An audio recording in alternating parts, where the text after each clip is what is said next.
Chers amis, je suis heureux de vous retrouver aujourd'hui pour commencer réellement l'étude de ce texte et nous allons commencer par le titre de ce texte, les 3 premiers versets. Et je vais vous inviter simplement à lire ces 3 premiers versets et puis nous verrons déjà ce que nous pouvons tirer de ces versets-là. Lisons ensemble. Apocalypse chapitre 1, versets 1 à 3. Révélation de Jésus-Christ que Dieu lui a donnée pour montrer à ses serviteurs les choses qui doivent arriver bientôt et qu'il a fait connaître par l'envoi de son ange à son serviteur Jean, lequel a attesté la parole de Dieu et le témoignage de Jésus-Christ, tout ce qu'il a vu. Heureux celui qui lit et ceux qui entendent les paroles de la prophétie et qui gardent les choses qui y sont écrites, car le temps est proche. Révélation de Jésus-Christ. Déjà, ces premiers mots peuvent être compris de plusieurs manières différentes, mais révélation, c'est tiré du grec apokalypsis. Alors, apo veut dire enlever, ôter, et kalypsis évoque un voile. Et il s'agit donc d'ôter un voile, de dévoiler. Et c'est pourquoi on parle de révélation.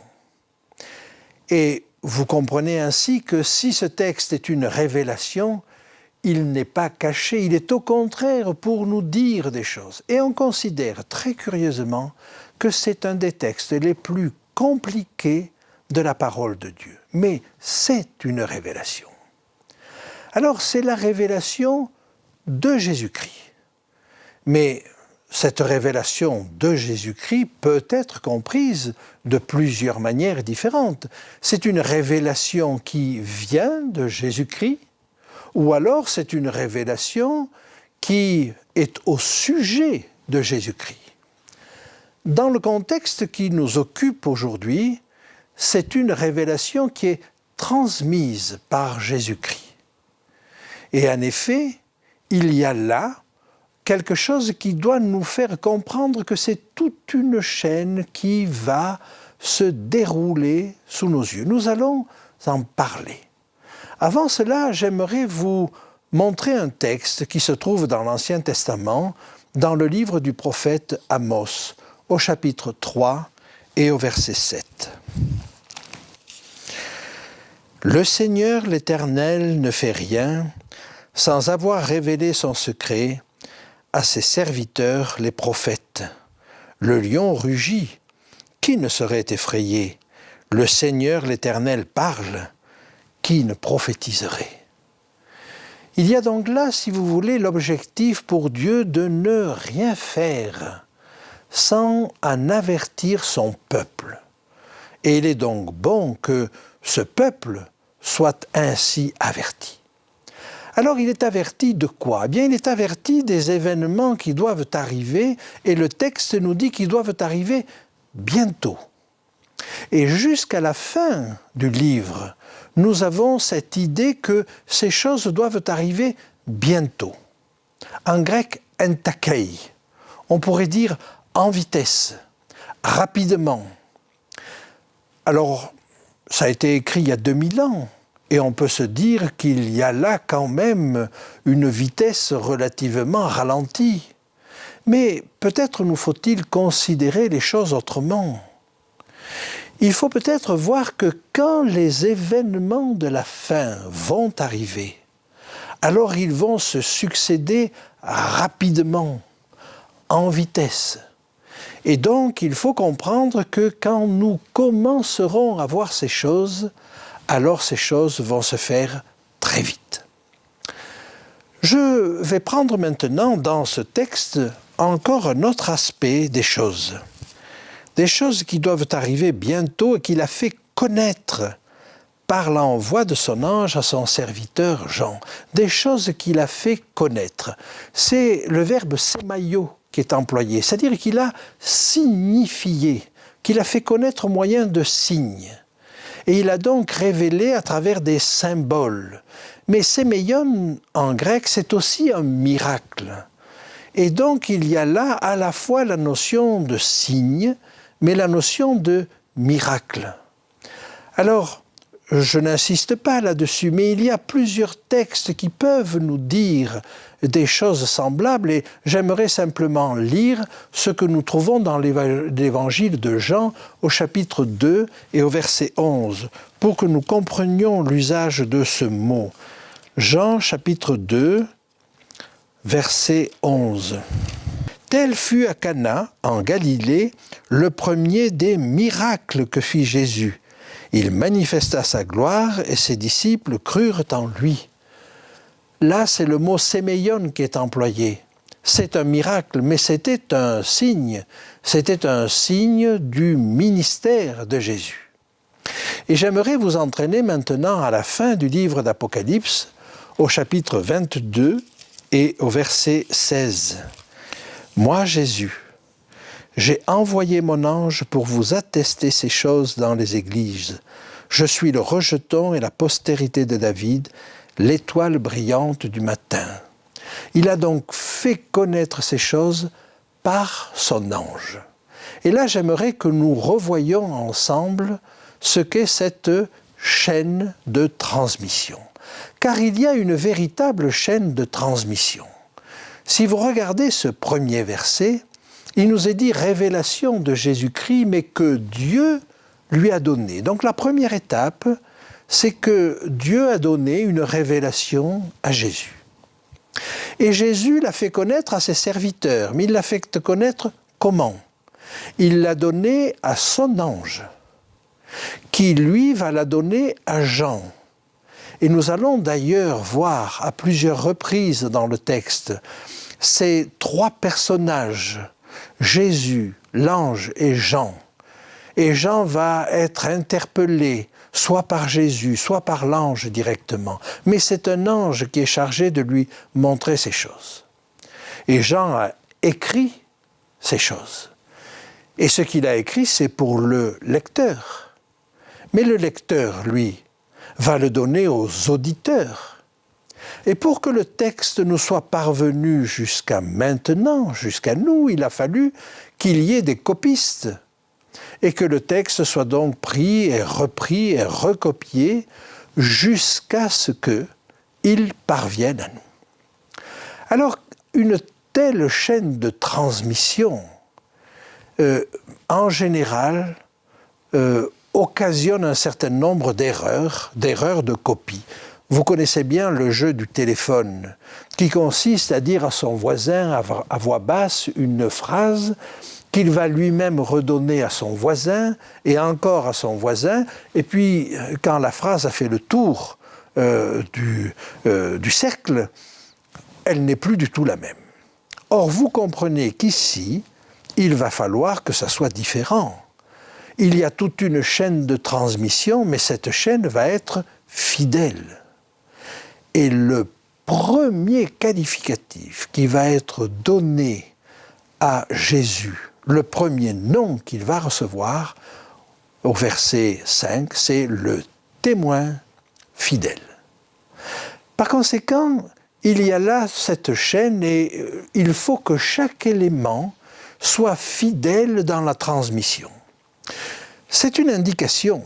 C'est une indication parce que de la même manière que chacun va attester sa fidélité dans la transmission, on demande à chacun de ceux qui vont parler de ce texte la même fidélité dans la transmission. Alors, révélation de Jésus-Christ que Dieu lui a donnée. Dieu la donne à Jésus, qui la donne à l'ange, qui la donne à Jean, qui la donne parce qu'il l'écrit aux lecteurs, qui la donne aux auditeurs, et d'auditeur en auditeur jusqu'à la dernière génération. J'aimerais vous lire à cet égard, tout à fait à la fin du livre, une idée comparable que vous allez trouver au chapitre 22 et au verset 17.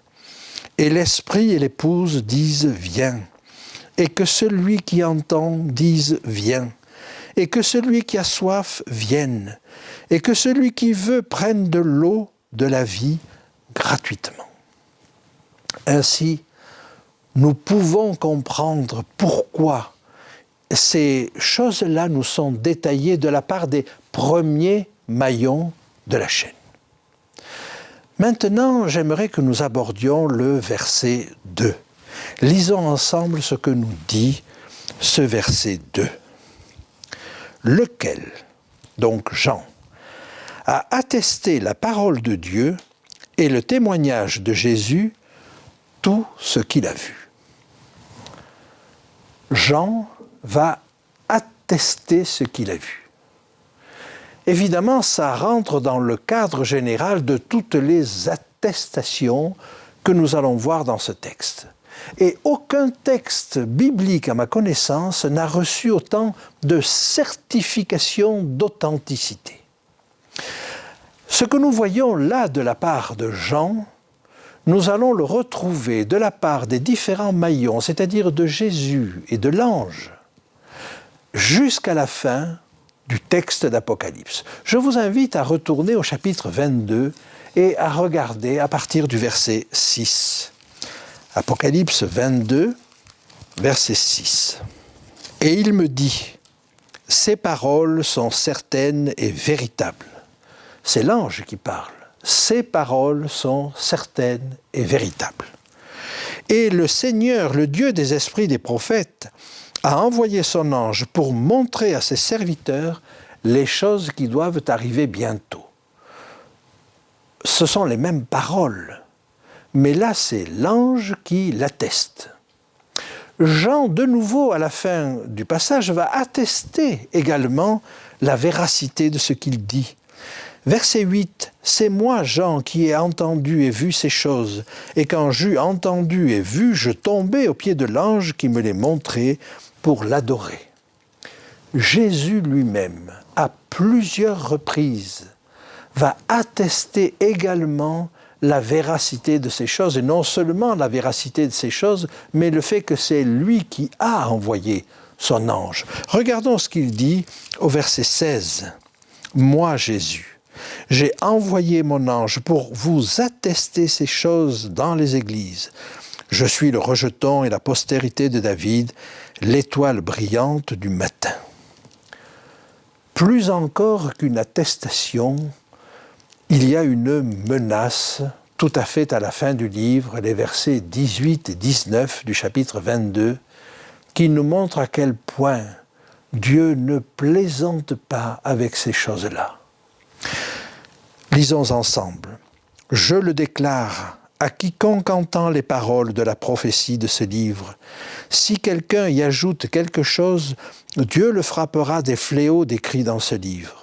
Et si quelqu'un retranche quelque chose des paroles du livre de cette prophétie, Dieu retranchera sa part de l'arbre de la vie et de la vie sainte décrit dans ce livre. » Il y a donc là, si vous voulez, quelque chose d'extrêmement important. Dieu tient beaucoup à ce texte-là. Dieu tient beaucoup à la précision, à chaque mot. Et je peux vous dire par expérience que chaque mot a sa place. Non seulement il a son sens, mais il a sa place, il a ses relations. Il est placé à tel endroit parce qu'il a du sens à cet endroit-là. Au point que je ne me pose plus la question simplement « qu'est-ce que cela veut dire ?»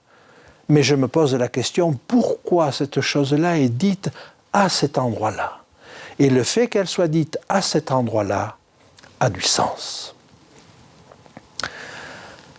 Jean va attester deux choses, la parole de Dieu et le témoignage de Jésus. La parole de Dieu, on peut le comprendre. Le témoignage de Jésus, on peut aussi le comprendre et à plusieurs sens. Le premier sens qu'on peut lui donner, c'est qu'il ne fait que témoigner de ce qu'il a reçu du Père. Donc, on retomberait sur quelque chose d'à peu près semblable. C'est la parole de Dieu et c'est le témoignage de Jésus qui a reçu la parole de Dieu. Mais le livre d'Apocalypse va encore donner un autre sens à cela. Et je vous invite à regarder au chapitre 19, le verset 10. Et il nous est dit ceci. Je tombais à ses pieds pour l'adorer et il me dit « Garde-toi de le faire. Je suis ton compagnon de service et celui de tes frères qui ont le témoignage de Jésus. Adore Dieu, car le témoignage de Jésus est l'esprit de la prophétie. » Et là, une définition nous est donnée du témoignage de Jésus. C'est l'esprit de la prophétie. Jean va commettre la même erreur 2 fois. Il va s'agenouiller une 2e fois devant l'ange. Et l'ange va lui dire « Non, ne t'agenouille pas devant moi, adore Dieu seul. » Et il va lui répondre, toujours avec douceur, mais il va lui répondre en lui donnant une précision supplémentaire en Apocalypse 22. Et je vous invite à regarder ce texte en Apocalypse 22. Il lui dit « Garde-toi de le faire. Je suis ton compagnon de service et celui de tes frères les prophètes et de ceux qui gardent les paroles de ce livre. Adore Dieu. Je suis ton compagnon de service et celui de tes frères les prophètes. » Alors que la première fois, il avait dit « Je suis ton compagnon de service et de ceux qui ont le témoignage de Jésus. » Par conséquent, le fait d'avoir le témoignage de Jésus est équivalent au fait d'être prophète. Et on comprend à ce moment-là qu'il ait pu dire « Le témoignage de Jésus, c'est l'esprit de la prophétie. » Et là se dessine un autre sens à ce témoignage de Jésus. Ce n'est pas simplement le témoignage que nous pouvons rendre de Jésus. Nous comprenons déjà que c'est un témoignage que Jésus rend. Témoignage qu'il rend à la parole qu'il a reçue de son Père, certes, mais dans l'épître, dans la première épître aux Corinthiens, nous allons encore découvrir une nuance supplémentaire. Première épître aux Corinthiens, chapitre 1er, « Car en lui vous avez été comblés de toutes les richesses qui concernent la parole et la connaissance. Le témoignage de Christ ayant été solidement établi parmi vous, de sorte qu'il ne vous manque aucun don, dans l'attente où vous êtes de la manifestation de notre Seigneur Jésus-Christ. Il vous affermira ainsi jusqu'à la fin, pour que vous soyez irréprochables au jour de notre Seigneur Jésus-Christ. Dieu est fidèle, lui qui vous a appelé à la communion de son Fils Jésus-Christ, notre Seigneur. » Ainsi, ce texte nous dit le témoignage de Jésus ayant été solidement établi parmi vous, de sorte qu'il ne vous manque aucun don. Eh bien, les dons que Jésus donne à son peuple, c'est son témoignage. Il témoigne ainsi de son Église. Alors, il nous reste encore à étudier ce texte. Heureux celui qui lit et ceux qui entendent les paroles de la prophétie et qui gardent les choses qui y sont écrites. J'aimerais vous dire, avec une profonde conviction, que ce texte s'est révélé vrai pour moi. Ce texte m'a apporté du bonheur. Ce texte m'a soutenu dans les moments les plus difficiles de ma vie. Et je peux vous dire que ce texte continue à être pour moi une source de bonheur, une source de découverte. J'aimerais qu'il en soit de même pour vous. Cette même béatitude est reprise en Apocalypse 22, 7, à la fin. Mais j'aimerais vous souligner autre chose. Il est question de ceux qui gardent, non pas seulement de ceux qui lisent, de ceux qui écoutent, mais de ceux qui gardent les choses qui y sont écrites. Ah, laissez-moi vous dire, ce qui est arrivé à Marie. On va le lire dans l'évangile de Luc au chapitre 2 et au verset 19. Marie gardait toutes ces choses et les repassait dans son cœur. Peut-être peut-on lire un peu avant, tous ceux qui les entendirent furent dans l'étonnement de ce que leur disaient les bergers. Marie va recevoir des informations extraordinaires à la naissance de Jésus.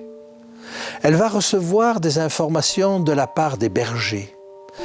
Elle va recevoir des paroles étonnantes de la part du prophète Siméon ou de la prophétesse Anne. Et évidemment, elle n'avait qu'un bébé. Oh, elle savait bien que ce bébé était venu de manière extraordinaire. Mais elle entendait des choses merveilleuses. Est-ce qu'elle les comprenait toutes? Certainement pas, mais elle les gardait dans son cœur. Et le moment venu, quand ces choses se sont produites, alors elle a compris ce que cela voulait dire. Eh bien, de la même manière, le texte nous invite à garder ces choses dans notre cœur. Oh, il est probable que vous ne comprendrez pas tout. Et je n'ai pas tout compris encore. Mais ce que je peux dire, c'est que ces choses, je les garde dans mon cœur. Et récemment encore, des événements importants sont venus trouver leur place dans la prophétie, place qu'ils n'avaient pas trouvée jusque-là. Gardez ces choses dans son cœur, gardez les choses qui y sont écrites, car le temps est proche. Alors, est-ce que je peux me permettre de vous dire, non seulement il y a du bonheur à étudier ce texte, mais vous ne serez pas déçus de garder ces choses dans votre cœur, car maintenant, les événements vont vite, chacun le sent. Et vous allez réaliser que ces choses qui étaient dites depuis très longtemps sont en train de se réaliser sous nos yeux. Dieu, à travers ce livre, veut ouvrir nos yeux, veut ouvrir nos cœurs et veut nous rendre heureux.